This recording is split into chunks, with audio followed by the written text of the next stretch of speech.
আমরা কি দেশীয়ভাবে বড়লোক হতে পারবো? আমি শুধু একাকিত্ব বড়লোকের কথা বলতেছি না যে শুধু আপনার।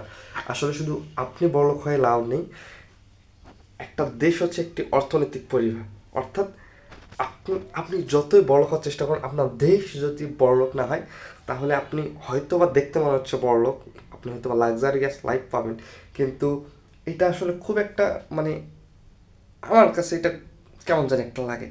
আসলে পুরো একটা দেশকে করতে হবে।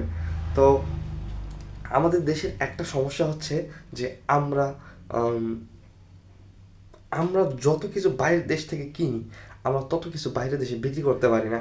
তো আপনি হয়তো বা ব্যবসা করতেছেন যে জিনিসগুলা অন্য দেশ থেকে কোনো ইম্পোর্ট করা জিনিস আপনি আপনার দেশের মানুষের কাছে বিক্রি করতেছেন। তো এতে করে আপনি হয়তো বা ইনকাম পাবেন, কিন্তু যে আপনি দেশ মানুষ থেকে টাকাটা নিলেন, এটা আবার বাইরের দেশে পাঠিয়ে দিলেন, ওই মানুষটার কাছে কিন্তু আর টাকাটা থাকলো না। সে পরবর্তীতে আর কি জিনিস কিনবে বলেন?